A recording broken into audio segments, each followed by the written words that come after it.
एक नियम है हमारे यहाँ, पुराणों की एक पद्धति होती है। जब भी किसी पुराण का गुणगान किसी तीर्थ में हो, किसी पवित्र नदी के तट पर हो, जैसे गंगा, यमुना, कावेरी, सरस्वती, नर्मदा आदि किसी पवित्र नदी के तट पर हो, अथवा चार धाम बद्रीनाथ, रामेश्वरम, द्वारिका, जगन्नाथ, अथवा सप्तपुरी, अवंतिकापुरी, उज्जैनपुरी, मथुरापुरी, काशीपुरी, अयोध्यापुरी, ये सब पुरी है, मथुरापुरी। तो फिर यदि इन पुरियों में और धाम में और पवित्र नदी के तट पर आयोजित हो तो हमें महात्म श्रवण करने की कोई विशेष आवश्यकता नहीं है। आप सीधे भागवत में प्रविष्ट हो जाओ और संपन्न हो जाएगा अनुष्ठान। किंतु जब हम किसी नगर में हो और नगर में भी किसी मंदिर के प्रांगण में न होकर यदि किसी अन्य स्थान पर हो, यद्यपि हम मंदिर के प्रांगण में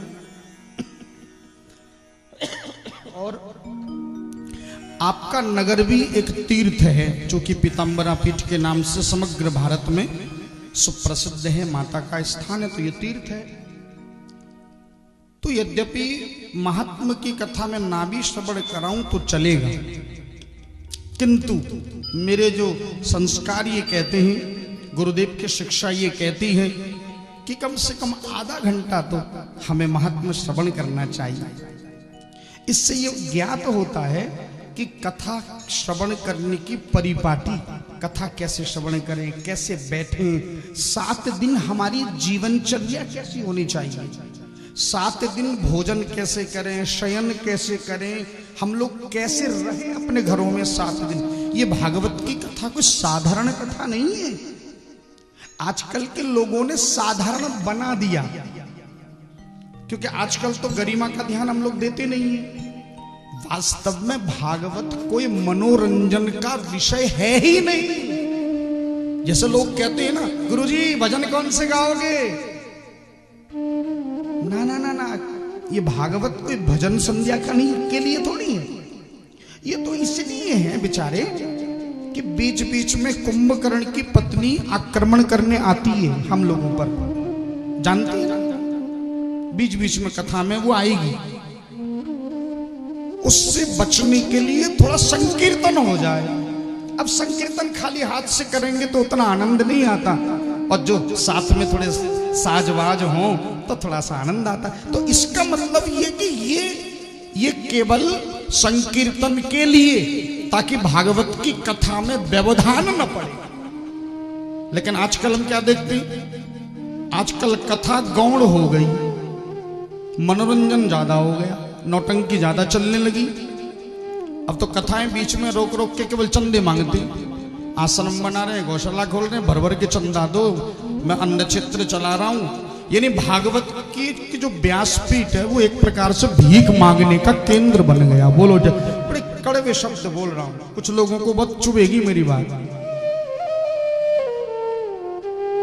मुझे नहीं लगता कि भागवत के व्यासपीठ पर हमें भगवान के अतिरिक्त किसी और की चर्चा करनी भी चाहिए, नहीं करनी चाहिए।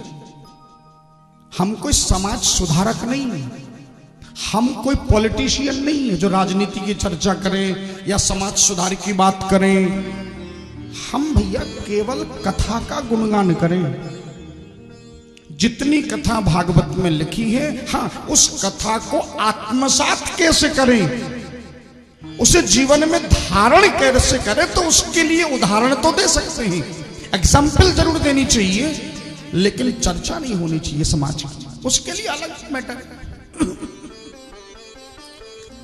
भागवत के विषय में एक महात्म्य में पंक्ति में उसको दोहरा रहा हूं, जरा ध्यान से सुनना आप लोग। इस लाइन में ही संपूर्ण भागवत का महात्म्य छुपा है। श्रीमद् भागवती वार्ता कलौ श्रीमद्भागवती वार्ता भवरोगनाशिनी। भवरोगनाशिनी। एक बार भी कलयुग में कोई भागवत की कथा को श्रवण कर ले तो उसके भवरोग नाश हो जाती है। लेकिन क्या हुए रोग नाश? भवरोग कौन कौन से हैं? 3 प्रकार के भवरोग हैं। जिस दिन हिंदुस्तान के 3 जगह 3 नरकों में लोगों की संख्या घट जाएगी, समझ लेना भागवत की कथा का प्रभाव हो रहा है। जिस दिन 3 नरक हमारे घर में दस्तक न दे, 3 नरक में न जाना पड़े, और भागवत की कथा सुनने के बाद ये 3 नरक, वैसे नरक तो हजारों हैं पर 3 नरक का वर्णन किया गया है। 3 नरक कौन कौन से हैं? 3 नरक कौन कौन से हैं? सबसे बड़ा नरक है, भगवान न करे किसी दुश्मन को भी जाना पड़े, उस नरक का नाम है हॉस्पिटल। बोलो जय श्री कृष्ण। कोई जाना चाहता है? मैं तो किसी को देखने भी जाता हूं ना तो मजबूरी में जाना पड़ता है, समाज में रहते हैं तो, पर उतनी देर वहां ऐसा लगता है कि प्रत्यक्ष नरक में आ गए। अस्पताल में तो नरक। अभी 2-4 दिन पहले आईसीयू में किसी को देखने गया था मैं भी। हाँ, उसकी कल्पना करके भी हम डर जाते हैं। 10-20 नलियां नाक में, यहाँ कितना कुछ लगा था मशीन,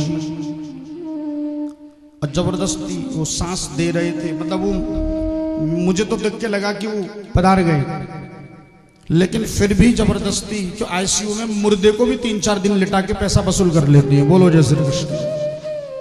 आजकल का फैशन है ये। और इसीलिए हम कहते हैं कि कथा में बैठो और नाम रूपी अमृत को अपने जीभा पे बसा लो, और जिसने नाम को बसा लिया वो इस बड़े नरक में नहीं जाएगा। ये कंफर्म है। जैसे रेलवे में टिकट कंफर्म होता है ना, बिल्कुल कंफर्म टिकट है ये कि जिसने जीवा पे नाम को बसाया, जिंदगी में कुछ भी हो जाए तो नरक में नहीं जाएगा। कौन से नरक में? मरने के बाद वाली में नहीं, मरने से पहले वाली में भी नहीं जाएगा। बोलो जय श्री कृष्ण। मरने के बाद किसने देखा नरक स्वर्ग? हमने तो देखा नहीं भाई, जो मरेगा उसे पता है। पर मरने से पहले 3 नरक मैंने देखा है, जिनमें एक नरक का नाम है अस्पताल, और दूसरे नरक के बारे में मैं बहुत ज्यादा जानता हूं, क्योंकि मेरा कॉलेज और वो नरक एक ही दीवार में थे जुड़े हुए। वृंदावन में जिस कॉलेज में मैंने इंटरमीडिएट की पढ़ाई करी, उसके एक दीवार में मेरा कॉलेज और दूसरे दीवार में दूसरा वाला नरक। उस नरक का नाम है थाना।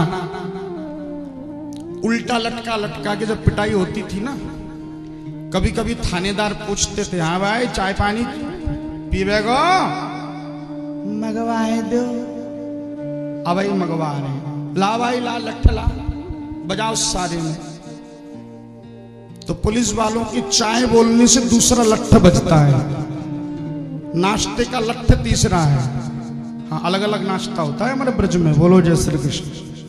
ये वही बता सकता है जो थाने में गया हो और जिस पर बीती हो।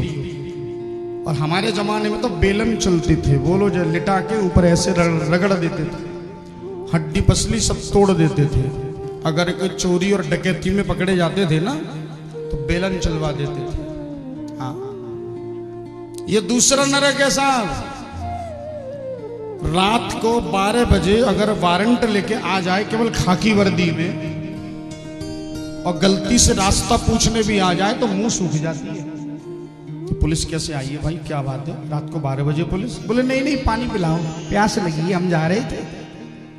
अरे तेरा तो पानी पिलाना, हमारे तो कलेजा मुंह को आ गया भाई। ये दूसरा नरक है। और मैं आपको कन्फर्म बता रहा हूं, जिसने भगवान नाम को जीवा पर बसा लिया और भागवत की कथा को मनोरंजन न समझ के यदि सचमुच आत्मरंजन के भाव से 7 दिन बैठ लिया, जीवन में कभी ये दोनों नरक में नहीं जाएगा। बोलो जय श्री कृष्ण। और तीसरा नरक, अंतिम नरक, एक नरक और भी है, वैसे तो गली गली में नरक है, पर तीसरा एक नरक और है साहब। वो कौन सा है? उसे अंग्रेजी में कहते हैं कोर्ट, हिंदी में कहते हैं अदालत। बोलो जय श्री कृष्ण। ये तीसरा नरक है। ये उन लोगों से पूछो जिनकी शादियों के मुकदमे चल रहे हैं, लड़की वाले लड़के वाले पे, लड़के वाले लड़की वाले पे मुकदमा ठोक रखा है, या जमीन का विवाद चल रहा हो, मकान का विवाद चल रहा हो, नाली का विवाद चल रहा हो, और फिर देखो वहां अदालत में क्या होता है। ये तीसरा नरक है। ये तीन नरक भवरोग नाशिनी, ये भव के तीन बड़े रोग हैं,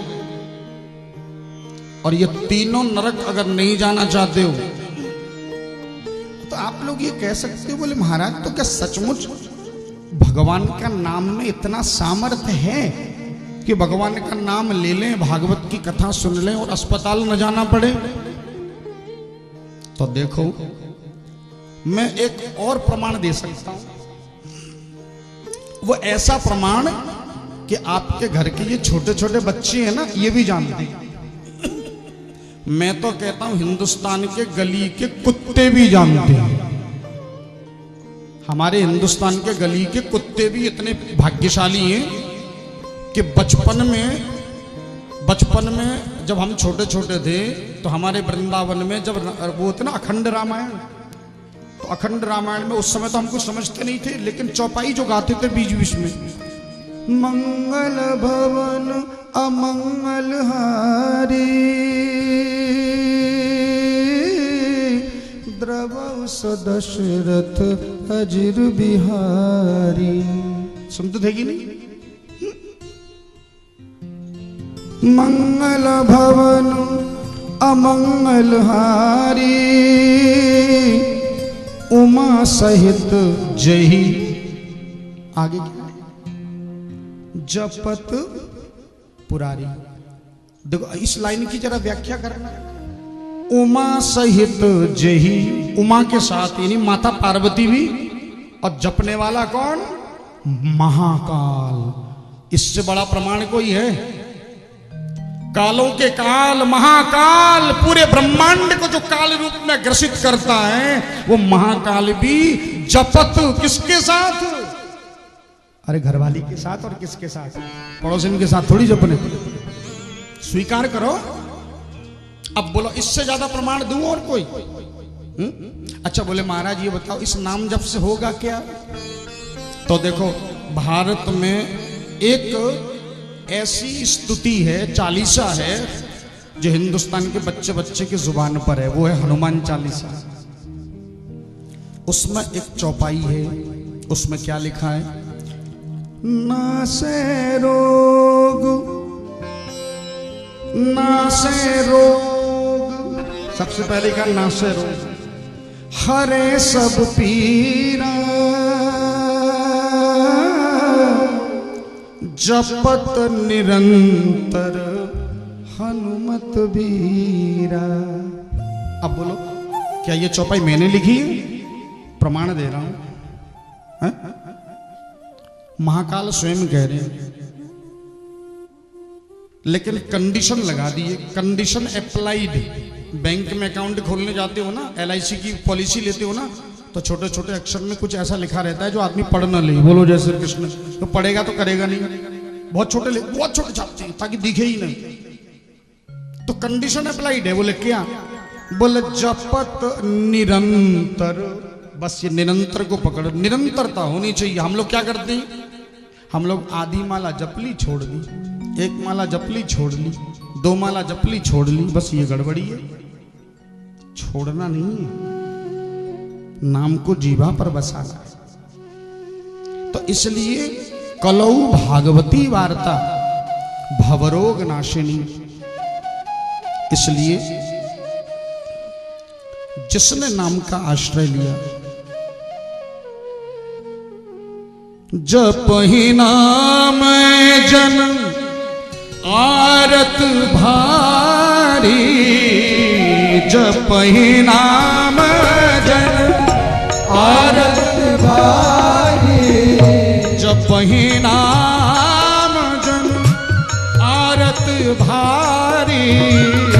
जब ही नाम जन आरत भारी, जब ही नाम जन आरती भारी, जब ही नाम जन आरत भारी, मिटहि कुसंकट होई सुखारी, मिटहि कुसंकट होय सुखारी, जपहि नाम जन आरत भारी, जपहि नाम जन आरत भारी, मिटहि कुसंकट होहि सुखारी, मिटहि कुसंकट होय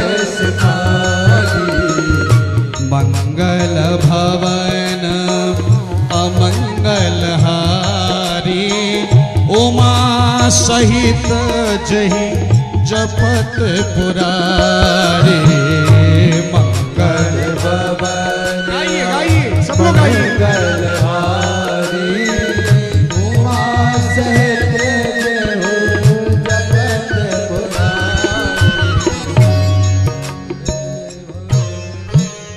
अब बोलो, इससे अधिक और कोई प्रमाण चाहिए? रामचरित मानस का कितना सुंदर है ये प्रमाण है कि जपहि नाम जन आरत भारी। आपके जीवन के बड़े से बड़ा भारी कष्ट भी अगर जीवन में हो, भारी कष्ट हो जीवन में, तो जपहि नाम जन, केवल नाम जप लो। तो बोले होगा क्या? तो आगे क्या कह रहे हैं? बोले मिटहि कुसंकट। देखो, संकट से पहले एक उपसर्ग लगाया कु। अच्छा, संकट में और कुसंकट में क्या अंतर है? अरे संकट तो संकट है, लेकिन नहीं, अंतर है साहब। एक होता है संकट और एक होता है कुसंकट। कुसंकट किसे कहते हैं बताएं? रात को 2 बजे, देखो संकट और कुसंकट में डिफरेंस समझ लो। रात को 2 बजे एक गरीब आदमी की पत्नी को बच्चा होने वाला है। गरीब आदमी, अमीर नहीं है। अमीर है तो वो गाड़ी में जाता, गरीब है तो उसके पास साइकिल है या स्कूटर है। और ऐसा उस पर मतलब कोई संकट आ गया कि रात को 2 बजे दर्द उठा। अब रात में 2 बजे अगर प्रसव पीड़ा है तो अस्पताल तो जाना ही पड़ेगा। पति ने कहा कोई बात नहीं, चिंता न करो, तुम ऐसा करो जैसे तैसे संभल के स्कूटर के पीछे बैठ जाओ, बस अस्पताल यहाँ से 2-3 किलोमीटर में ले चलता हूँ। तो पति हबड़ धबड़ करके चलाने लगा। तो एक तो संकट ये कि रात को 2 बजे दर्द उठा, ये संकट है। अब कुसंकट क्या? रास्ते में, आधी रास्ते में स्कूटर को पंचर हो गया आगे के पहिए में। बोलो जय श्री कृष्ण। ये आगे के पहिए और पीछे के पहिए का भी चक्कर होता है। पीछे के पहिए का अगर पंचर हो जाए तो आदमी संभाल सकता है, बोलो जय श्री कृष्ण। लेकिन अगर आगे के पहिए का पंचर हो जाए तो फिर वो संभलेगा नहीं। और महाराज वो धड़ाम से गिरा। कौन? पति। और गिरते ही उसकी टांग टूट गई। पति की टांग टूट गई और पत्नी प्रसव पीड़ा में धड़ाम से गिरी, और गिरने से उसके बच्चे का जो डिलीवरी है वो सड़क पर ही हो गया। बोलो जय श्री कृष्ण। कुसंकट समझ में आ गया? संकट और कुसंकट आ गया समझ में? पहले से ही संकट था, अब ये दूसरा कुसंकट और आ गया। अब एक तरफ पत्नी चिल्ला रही है और एक तरफ बेचारा टूटी हड्डी के साथ पति चिल्ला रहा है रात के 2 बजे। वहां कौन आएगा? आएगा जी, आएगा। एक है जो वहां भी आएगा, लेकिन आप उसे बुलाते नहीं हो इसलिए वो आता नहीं है।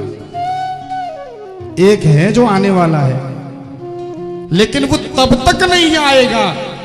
रक्षा अपेक्षाम अपेक्षते, जब तक आप अपेक्षा नहीं करोगे वो तटस्थ रहेगा। जब तक आप नहीं बुलाओगे, जब तक आप आग्रह नहीं करोगे, जब तक आप परमार्थ भाव से नहीं पुकारोगे तब तक भगवान चुपचाप बैठे बैठे देखते रहेंगे। गरज है तो पुकारो, आना तो तुमको। अच्छा बताओ, मैं आप लोगों से पूछ रहा हूं, बताओ सुदामा जी गए थे कि भगवान आए थे? गया कौन था? सुदामा जी गए थे ना। विभीषण गए थे कि राम जी गए थे? मिलने के लिए कौन आया? गरज किसको थी? विभीषण ही आया था ना शरण में, राम जी तो नहीं। आप लोग ये कह सकते हैं, बोले महाराज कभी कभी उल्टा भी तो होता है। बोले कहां? बोले शबरी के पास कौन गए थे? राम जी गए थे या शबरी गई थी? तो फिर मेरा उत्तर होगा राम जी गए थे। लेकिन ये तो भूले गए आप कि शबरी ने 60,000 वर्ष पहले बुलाया। ये भूल गए हो? तो क्या शबरी जैसी स्थिति है तुम्हारी? लेकिन बुलाना किसको पड़ेगा? बुलाना तो आप ही को पड़ेगा ना। तो जब तक आप बुलाओगे नहीं, जब तक आप अपेक्षा नहीं करोगे, जब तक आग्रह नहीं करोगे, तो आग्रह आपको करना पड़ेगा। और आग्रह संकल्प, इसको कहते हैं संकल्प। यानी मेरा संकल्प है कि हे नारायण, मैं आपके शरण में हूं, आप मेरे हो। ये संकल्प आपके हाथ में है। सृष्टि में 3 बातें होती हैं और 3 में से 2 चीजें हमारे हाथ में नहीं है, केवल एक चीज है। हमारे विज्ञान में एक फ्लेमिंग का नियम, जो लोग 12वीं कक्षा में फिजिक्स पढ़ते हैं ना, वो फ्लेमिंग्स लेफ्ट हैंड रूल होता है ना। ऐसा करके एक साइन होता है, आप साइन समझ लो खाली। वो रूल तो वो मैग्नेटिक फील्ड की कथा या नहीं सुनाऊंगा मैं आपको, केवल ये बताऊंगा ये साइन है ना, ये बड़ी काम की चीज है। देखो मेरी तरफ देख लो थोड़ी देर के लिए, आप भी समझ जाओगे। देखो, एक उंगली ऊपर की तरफ, एक उंगली डाउनवर्ड यानी नीचे की तरफ, एंड टुवर्ड्स यू, आपकी तरफ केवल एक है। तो 3 में से आपकी तरफ कितने हैं? 1, और बाकी दोनों हमारी तरफ नहीं है। इसका मतलब क्या हुआ? इस सृष्टि में संकल्प तुम्हारे हाथ में, और शक्ति, फोर्स, पावर, एनर्जी, सोर्स, ये सब किसके हाथ में? गॉड के हाथ में। बोलो जय श्री कृष्ण। और तीसरा कॉन्सिक्वेंसेस, परिणाम, रिजल्ट, फ्रूट, आउटकम, ये किसके हाथ में है? ये प्रकृति के हाथ में है। जैसे एग्जाम्पल, उदाहरण, मैं अपना दे रहा हूं, मुझे दतिया में कथा करने जाना है, यह संकल्प है मेरा, ठीक। और यह संकल्प मैंने कब लिया? कल सवेरे 6 बजे, कि मैं सवेरे 6 बजे ट्रेन में बैठूंगा। उसके बाद अब बैठूंगा तो ये संकल्प मेरे हाथ में है। मैं बैठूंगा कि नहीं बैठूंगा इसका निर्णय कौन करेगा? मैं ही तो करूंगा ना। तो मैं बैठ गया, लेकिन ट्रेन के आने की समय क्या थी? 7 बजे, लेकिन ट्रेन कितने बजे पहुंची? 11 बजे। तो मेरे हाथ में तो नहीं है। परिणाम किसके हाथ में? प्रकृति के हाथ में। अच्छा, लेकिन फोर्स, बल, शक्ति, ताकत, एनर्जी, वो किसके हाथ में? भगवान के हाथ में। अगर भगवान तबीयत खराब कर देते तो मैं आ सकता था? स्वास्थ्य बिगड़ जाता तो आता कैसे? बोलो, शरीर में कुछ गड़बड़ी होती तो पहुंचता कैसे?